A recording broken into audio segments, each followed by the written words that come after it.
Bonjour et bienvenue sur le plateau de Bretagne Matin pour une nouvelle émission avec des échanges en direct sur France 3 Bretagne. Aujourd'hui, nous allons parler anglais, mais je vous rassure, juste pour un mot, crowdfunding. C'est pas vraiment joli, c'est un anglicisme qu'on utilise pour parler de financement participatif. On en parle de plus en plus, mais de quoi s'agit-il exactement? On va creuser tout ça, d'autant que nous avons du 100% breton sur ce plateau. Et puis, nous parlerons de danse qui est à l'honneur ce week-end à Brest comme à Rennes, à l'occasion d'un événement qui fête sa 2e édition. Ça s'appelle Fou de danse et on en parle très vite. Alors avec moi sur ce plateau justement, nous avons Serge Apriou, directeur de Kengo.bzh. C'est écrit dans le nom, c'est breton et ça développe le crowdfunding à la bretonne. On va en parler. Sandra Neveu également est avec nous, directrice déléguée du musée de la danse à l'origine de cette 2e édition de Fou de danse. Et puis nous avons un 3e invité qui n'est pas sur ce plateau mais chez lui, à la Nilise dans le Finistère. C'est aujourd'hui Jean-Marc qui va jouer le rôle de l'internaute, qui va participer à cette émission lui aussi en mettant son grain de sel au fur et à mesure des thèmes que nous allons aborder. Voilà pour le programme. Je vous propose sans plus tarder de jeter un œil à la météo de ce vendredi 13 mai. Un jour de chance, pas vraiment ensoleillé. Regardez, le temps sera maussade cet après-midi à l'image de ce matin. Le ciel reste très chargé avec quelques averses ou des pluies faibles. Tout ça est accompagné d'un petit vent de secteur nord modéré sur la Bretagne et des températures douces allant de 18 à 20 degrés dans les terres, de 15 à 17 en bord de mer et sur les îles. La bonne nouvelle, c'est que notre week-end s'annonce lui plus lumineux, surtout samedi.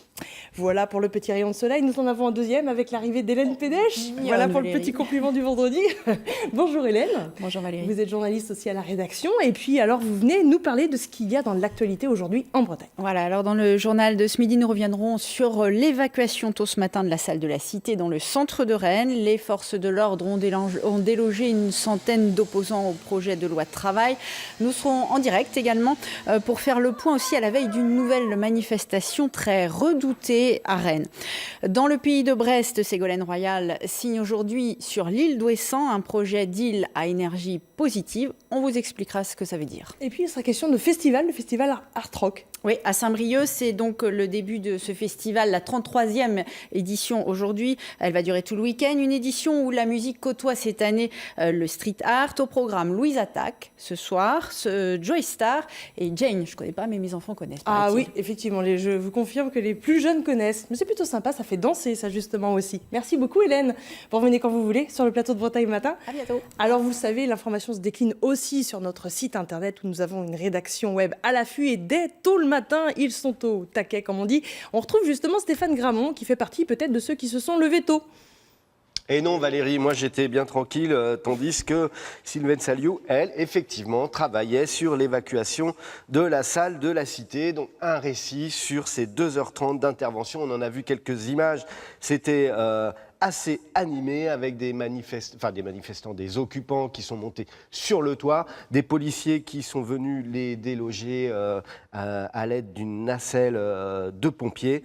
Bref, une évacuation bien animée. On peut lire également la colère des commerçants qui en ont assez des manifestations et de la casse et des tagages notamment sur leur commerce. Et enfin l'annonce d'une grosse manifestation demain samedi.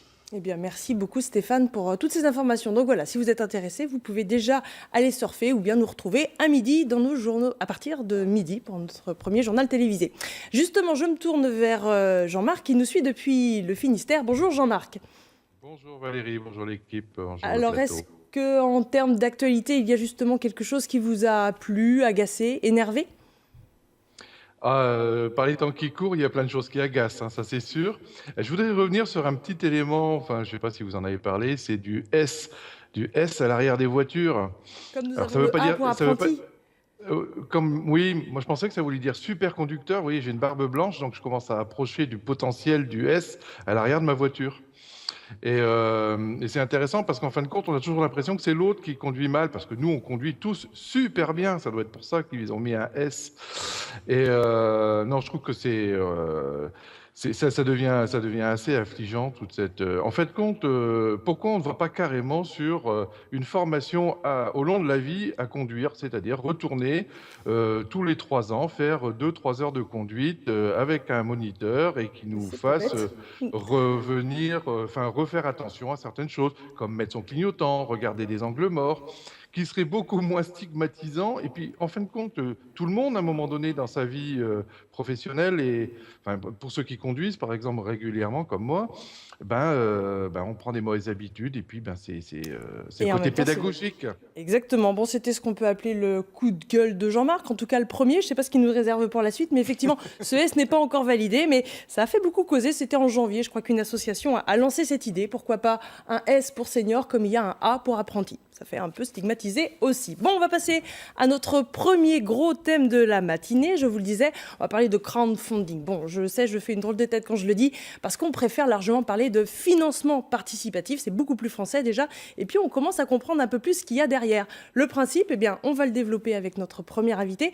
Mais je vous invite à regarder ce reportage. 2 exemples, eh bien justement, de projets qui voient le jour grâce à ce type de financement. Ça a été tourné à Douarnenez, juste avant le départ de la Mini Transat. Petit bateau, petit budget. Dans la classe mini, un terme est à la mode quand on parle gros sous, le financement participatif. Une quinzaine de skippers y a eu recours, dont Mathieu Bourdet. Il lui fallait réunir 60 000 € pour courir la Mini Transat. Sa première démarche a été d'ouvrir un compte sur une plateforme de financement. Il a pu ainsi fédérer autour de son aventure, souvent des proches, des amis, et recevoir des dons. On demande des petites sommes sans grande contrepartie, hein. C'est plutôt moral, donc on ne peut pas espérer toucher 60 000 € comme ça. Par contre, là où c'est intéressant, c'est que le faire en début de projet, ça donne de la crédibilité au projet et ça fait parler. Faire parler de son projet, ça aide aussi à trouver un sponsor. Par contre, le financement participatif demande du travail pour garder le contact avec les donneurs. C'est des journées entières à travailler sur de la mise en page d'informations, du multimédia, du suivi internet, de la budgétisation, trouver en fait l'approche correcte pour vendre le projet. Gilles Avril a lui aussi utilisé le financement participatif en début de saison. Quelques semaines plus tard, il s'apprêtait à lancer une seconde campagne. J'en relance une d'ici quelques jours pour un budget nettement plus modéré. Il s'agit simplement de boucler mon budget de fonctionnement de l'année. Et puis parce que ça me tenait à cœur de recommencer, parce que j'avais un tas de gens autour de moi qui me disaient mais refais-le, parce que c'est sympa, parce que ça nous intéresse aussi et parce que ça permet aussi de participer à leur manière au projet. Si le financement participatif envahit peu à peu le monde des minis, c'est sûrement parce qu'il correspond à son esprit, débrouille, aventure et petit budget. Débrouille, aventure et petit budget. Est-ce que c'est comme ça, Serge Apriou, que vous définiriez le financement participatif ? Je ne sais pas si je garderais le terme débrouille, mais en tout cas, je garderais le terme aventure et petit budget. Ça, c'est vrai. Pas forcément débrouille, parce qu'on s'aperçoit que les gens qui commencent à mettre en œuvre une campagne de financement participatif doivent s'y investir vraiment pleinement. Ça suppose du temps. Ça suppose aussi quelques compétences, puisque dans une large mesure, ce sont les réseaux sociaux qui sont mobilisés aujourd'hui pour pouvoir toucher le maximum de personnes. Et la manipulation des réseaux sociaux suppose un minimum de savoir-faire et de professionnalisme, je n'irai pas jusque-là, mais en tout cas de technique, de façon à essayer de mobiliser autour de soi le maximum de personnes. Et beaucoup de ténacité. Alors je vous propose peut-être de revenir sur l'origine, ça date à peu près de 2009. En 2009, je crois que c'est arrivé aux États-Unis et puis en France un an après à peu près. Et depuis, ça se développe énormément ce système de financement. Est-ce qu'on peut le définir brièvement pour qu'on comprenne bien de quoi il s'agit? Oui, c'est un système de financement de projet. Alors quand je parle de projet au sens large du terme, là on a vu un projet qui est une course à la voile, mais ça peut être des projets d'entrepreneuriat, ça peut être des projets associatifs, des projets culturels ou artistiques. Donc on couvre l'ensemble du spectre de ce qu'est le projet au sens large du terme. Il peut être porté par des entreprises, des associations ou des particuliers. Il consiste à ce qu'un porteur de projet vienne sur une plateforme, le dépose, la plateforme va travailler avec lui de façon à ce que le projet soit le mieux présenté possible, le plus sexy, dirais-je, et de façon à ce qu'il, après, puisse toucher les internautes. Et donc, clairement, on demande aux internautes, donc vous, moi, vous aussi derrière votre télé, de donner de l'argent en disant ça vous intéresse comme projet, eh bien aidez-nous à le réaliser, mettez 5, 10, 15, on peut donner beaucoup plus aussi. Beaucoup plus, oui. Le panier moyen, enfin le montant moyen des donations est autour de 40 euros.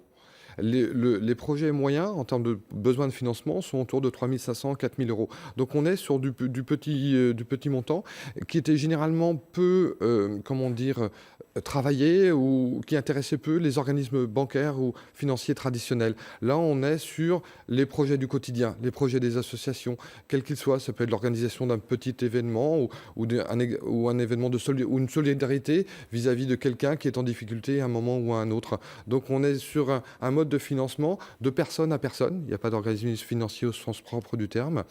Et en contrepartie, le skipper de tout à l'heure l'évoquait, on partage par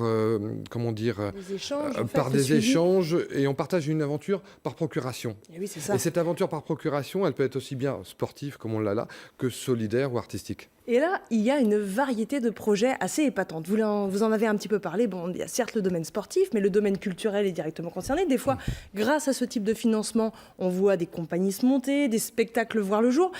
Tout devient presque possible, on a l'impression, dès lors qu'il y a les sous. En fait, c'est que plus ça va de ces dernières années notamment, où beaucoup de différents, notamment le monde associatif, comptaient sur des subventions pour vivre de façon très large. Ces dernières années, ces subventions se sont taries. Donc le monde associatif, de façon globale, a eu besoin de remettre en œuvre des modes de financement beaucoup plus, contemporains. Et du coup, diversifient leurs sources de financement. Le financement participatif participe à cette diversification. Alors, pour parler de Kengo brièvement, on en est à combien de projets depuis sa création, qui est toute récente? Alors, c'est tout récent. On va fêter notre premier anniversaire le mois prochain. Et depuis un an, on a financé 46 projets pour un montant global autour de 170 000 euros. On a réussi à mobiliser entre 3 et 4 000 personnes qui ont participé en Bretagne au financement de projets. 95% des donateurs sont bretons. Évidemment, 100% des porteurs de projets sont bretons. Et alors comment vous, encore une fois très brièvement, vous arrivez à gagner votre argent? Où est-ce que vous prenez à l'instar des autres plateformes de financement participatif, on gagne de l'argent sur un projet qui a réussi. Donc un porteur de projet qui a atteint ses objectifs, nous prenons une commission sur un projet réussi. Si toutefois le projet n'a pas réussi, on rembourse tout le monde et on gagne rien. Donc on est dans du gagnant-gagnant. Moi je gagne si eux gagnent. Très positif. À l'image, alors j'ai envie d'en parler quand même d'un des projets qui a abouti, c'est celui de la Cantoche dont on a déjà parlé. Ça se passait dans le Finistère, on a quelques images puisqu'on avait suivi, on dira, la recherche de fonds et puis ça a marché et ça a ouvert il y a peu, au début d'année. C'est l'exemple d'une restauration solidaire où justement il y a des bénévoles qui donnent de leur temps. Oui, complètement. La Cantoche est une aventure humaine fabuleuse, puisque sur la base de produits qui sont récupérés sur les invendus de la grande distribution, ils font des repas à 2 euros avec des bénévoles pour des gens démunis. Et dans un lieu qui est un vrai restaurant, on n'est pas là sous une tente ou quelque... Non, c'est un vrai restaurant avec des personnes complètement impliquées. Enfin, un restaurant, c'est pas un terme, c'est une cantine, mais complètement impliquées et réussissent à faire des repas à 2 euros. Ça a été une très belle aventure humaine. L'équipe qui gère ça est fantastique et nous, on a été très fiers de pouvoir les aider à obtenir les financements qui leur ont permis de monter cette cantine. Un cycle très positif. Quand on entend ça, effectivement, on se dit c'est quand même chouette ce qu'on peut faire avec le financement participatif. Ça vous fait un peu réagir, Sandra? Vous en connaissez peut-être aussi des projets qui ont vu le jour comme ça grâce au crowdfunding? Effectivement, des compagnies de danse contemporaine font de plus en plus appel à du crowdfunding, ce type de financement nouveau, effectivement, pour soutenir l'émergence de projets. Ça marche ou ça marche pas. Et puis, comme vous le disiez, si ça ne marche pas, les donateurs se font rembourser. C'est Absolument. aussi il n'y a aucun risque. Un engagement limité quelque part. Jean-Marc, je crois que vous aussi, depuis le Finistère, vous en avez aussi beaucoup entendu parler. J'ai entendu beaucoup parler, j'en ai bénéficié sur des courts-métrages parce que c'est aussi une activité que j'ai en tant que comédien. Voilà. Alors ça, c'est le côté positif et le côté négatif, ça veut dire que on est obligé de trouver des financements autrement. Ça veut dire qu'il y a un désengagement, et je parlerai de la culture en particulier. C'est aussi peut-être l'aveu d'un désengagement des pouvoirs publics vis-à-vis de la culture. Mais je pense que c'est assez clair. Culture et autres domaines, effectivement, les subventions, Oui. vous en avez parlé, sont quand même en baisse. Et là, vous êtes deux à hocher de la tête. Ouais, bah oui, mais c'est un constat en fait, c'est un constat et je pense que ça va continuer comme ça. Alors moi, j'ai pas de jugement de valeur sur le fait que ce soit une bonne chose ou une mauvaise chose. Ce que je sais en tout cas, c'est que hier matin, j'étais avec la région Bretagne qui a sollicité Kengo pour accompagner les projets d'initiative jeunes. Le programme s'appelle Accélérateur Initiative Jeune, tout jeune de 18 à 29 ans. Pourra solliciter Kengo et la région Bretagne. Si la campagne réussit, donc atteint 70% de ses objectifs, la région mettra les 30% qui manquent dans la limite de 4 000 € et pour un budget global de 50 000 €. On l'a fait l'année dernière. 11 projets ont été financés et hier, on a présenté un projet d'entrepreneuriat, une start-up qui s'appelle Penarbox et un club de Torball, c'est du football pour les aveugles, qui a pu se lancer et se développer dans la région de Lamballe grâce à ce mode de financement et grâce à l'aide de la région. Donc je ne suis pas sûr que les choses s'opposent, je sais en tout cas que les pouvoirs publics regarderont avec intérêt ce que nous faisons et peuvent éventuellement nous utiliser pour refondre des modes de financement. Avec des nouvelles façons de faire. Merci beaucoup de ces explications. Je vous propose de passer à notre deuxième thème de cette matinée. Est-ce que vous dansez, monsieur Apriou ? Non, malheureusement. Pas encore. Attendez de voir ce qui vous attend. Je vous propose justement un petit cours de hip-hop. C'est encore dans le Finistère que ça parle. Jean-Marc, vous allez être content. On est toujours rendu chez vous aujourd'hui. Et regardez, ça parle.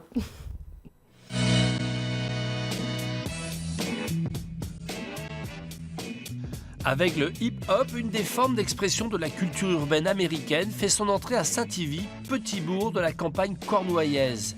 Ça plaît aux gamins du coin, mais aussi aux anciens de la maison de retraite de Rospordin. Ici, tout le monde kiffe. C'était pas dur au début, mais après ça va. Je me suis bien habituée. Maintenant, je vais faire ça chez moi maintenant. Puis, ça fait du bien à la tête. C'est bien.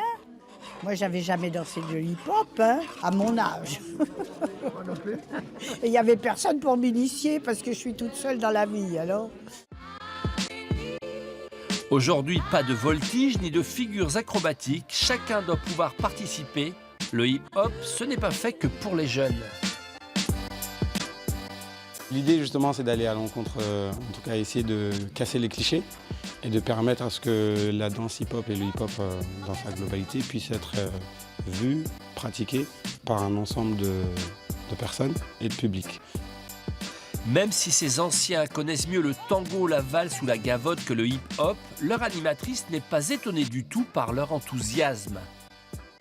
Ça a été des bons danseurs eux-mêmes et de se retrouver sur une piste comme ici, déjà il y a des vieux réflexes entre guillemets, ça fait partie de leur jeunesse d'aller au bal, de danser, de faire les mouvements. Je voyais 2-3 personnes qui étaient avec nous qui retrouvaient la cadence et les pas, même sur le hip-hop.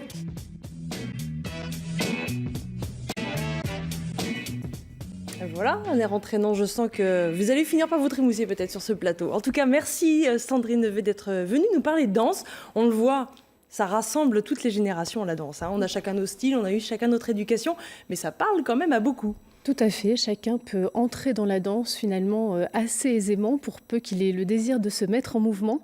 Et c'est vraiment un art qui permet une attention à soi et une attention à l'autre, donc de travailler aussi l'individuel dans le rassemblement et dans le collectif. On voit avec le reportage sur le hip-hop qui peut être un peu surprenant quand même quand on voit ces seniors bouger ainsi sur ce style de musique.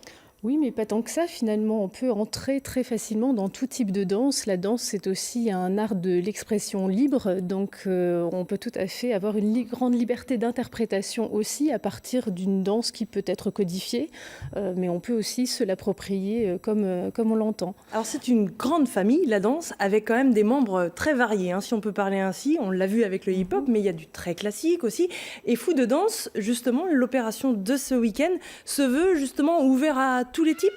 Oui, tout à fait. Donc, effectivement, nous faisons un grand écart artistique dans le cadre de Fou de danse, ou un grand écart esthétique dans le cadre de Fou de danse, avec un temps d'échauffement, par exemple, avec la chorégraphe Anne-Theresa Kiersmaker, qui est une chorégraphe contemporaine belge de notoriété internationale. Mais aussi, on va pouvoir entrer dans la danse en regardant des danseurs de l'Opéra national de Paris, qui seront eux-mêmes sur le bitume, en basket, en train de nous transmettre des danses emblématiques du XXe siècle. On pourra également entrer dans la danse via un Soul Train géant, donc qui est une forme artistique issue de la culture afro-américaine de la fin des années 60 et qui a perduré jusqu'au début des années 2000, et qu'il est vraiment très intéressant de revisiter aujourd'hui et de traverser avec sa propre danse. Vous l'aviez fait ça déjà pour la première édition. Exactement. On a quelques images de l'édition 2015, je dirais, et c'est effectivement assez surprenant de voir, voilà, on l'a vu, tous les âges, tous les styles s'y mettre et en fait se lâcher, on peut dire ça comme ça ? Oui, tout à fait. En tout cas, très librement s'emparer de cette forme artistique et être dans le pur plaisir, dans la pure dépense de la danse pour cette traversée. Alors du partage, on le voit avec ces images, parce qu'effectivement il y a le plaisir effectivement de se lâcher et puis peut-être de faire des rencontres, ça c'est assez intéressant. Vous disiez professionnels et amateurs, tout le monde est un peu convié et justement les professionnels viennent un peu donner leur savoir-faire. Je pense à la levée, comme l'année dernière avec Boris Charmat, justement, le directeur. Alors effectivement, en avant-goût de cette journée de dimanche qui aura lieu donc de midi à minuit sur l'esplanade Charles de Gaulle, en avant-goût, nous avons la transmission de la phrase extraite d'un spectacle intitulé « Levée des conflits », donc à Brest ce soir à 18h sur la place de la Liberté. Et effectivement, c'est une transmission assez simple comme ça, en direct, de cette phrase chorégraphique. C'est les images qu'on peut voir à l'écran et une interprétation à l'unisson, tous ensemble, de cette même phrase. Donc très concrètement, le chorégraphe professionnel donne un petit cours et puis en fait tous ceux qui sont à côté ou derrière imitent à leur façon et avec leur capacité physique aussi, mais peu importe quelque part si c'est bien ou mal fait. C'est justement pas de l'imitation, c'est de l'interprétation. Donc ils sont déjà dans la posture de l'interprète, de celui qui peut s'approprier comme ça une danse et laisser libre cours à sa création artistique aussi au sein d'une phrase chorégraphique qui lui est donnée. Nuance importante. Et puis on ne pouvait pas être en Bretagne sans danser breton.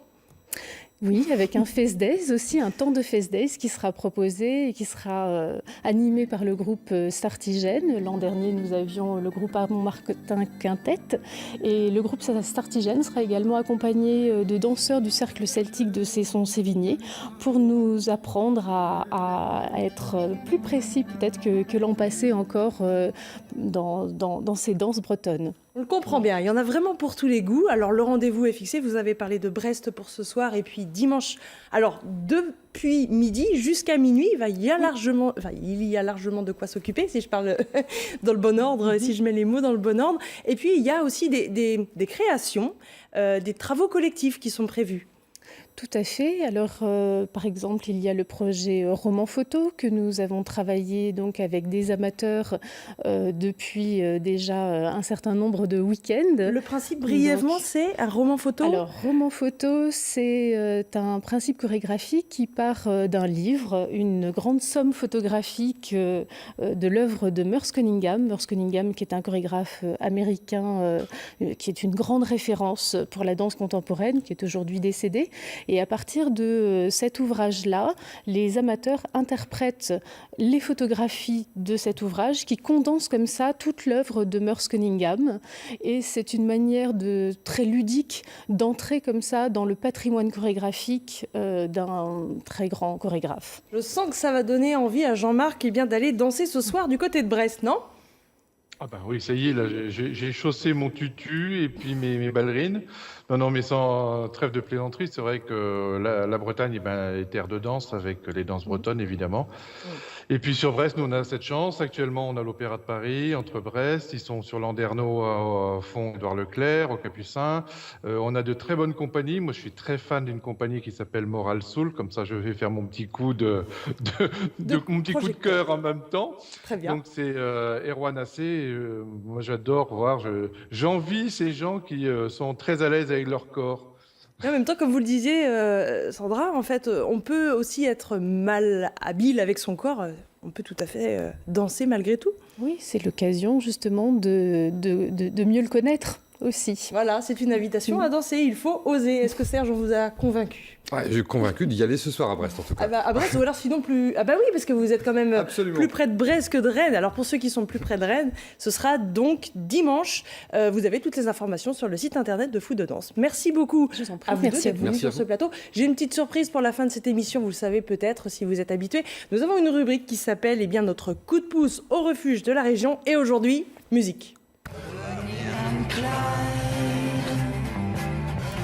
Vous connaissez peut-être la célèbre, et bien regardez, nos deux animaux du jour, Bonnie and Clyde, il fallait l'inventer quand même, deux adorables cochons d'Inde de 18 mois sont effectivement proposés par l'association Moustache et compagnie. Alors Clyde, le mâle, est a priori gourmand et curieux, Bonnie, la femelle, un peu plus timide, mais les deux adorent les légumes et sont inséparables. Voilà que le message est passé. Si vous êtes donc intéressé par des cochons d'Inde, c'est pas souvent, d'habitude on a des chats, des chiens, c'est plus fréquent, mais aujourd'hui des cochons d'Inde. Ça vous intéresse? Vous n'êtes pas obligé, je vous ai... Est-ce que Jean-Marc, les cochons d'Inde pour changer, ça vous dirait? Ah bah les vrais Bonnie and Clyde, j'aurais bien aimé les rencontrer, eux. Bon, je vous rassure, ce n'est pas du tout une obligation de cette émission que de repartir avec un animal. Vous étiez venus parler de thèmes qui vous sont chers, je vous en remercie à tous, ça a été très intéressant. Moi je vous donne rendez-vous pour une prochaine émission, ce sera mardi, week-end de la Pentecôte oblige. Et puis alors le programme de mardi, il sera question, vous le savez peut-être, c'est la journée mondiale des télécommunications. Et bien nous en profiterons pour parler du télégraphe de Chappe situé à Saint-Macran en Ille-et-Vilaine. Si vous ne le connaissez pas, je vous invite à regarder, c'est captivant. Et puis nous parlerons de religion qui communique et qui mène même des projets ensemble. C'est plutôt rassurant et c'est possible. Donc rendez-vous mardi matin dans Bretagne Matin pour parler de ces deux thèmes. Il y aura de nouveau un internaute ici comme Jean-Marc aujourd'hui. Vous voulez rentrer dans le cercle des internautes de Bretagne Matin, c'est tout à fait possible. Vous nous appelez, vous nous écrivez, les adresses et numéros de téléphone n'ont pas changé. On sera ravis de vous accueillir. Merci encore une fois Serge, merci Sandra, merci Jean-Marc et bon week-end. À la danse, hein. On y va.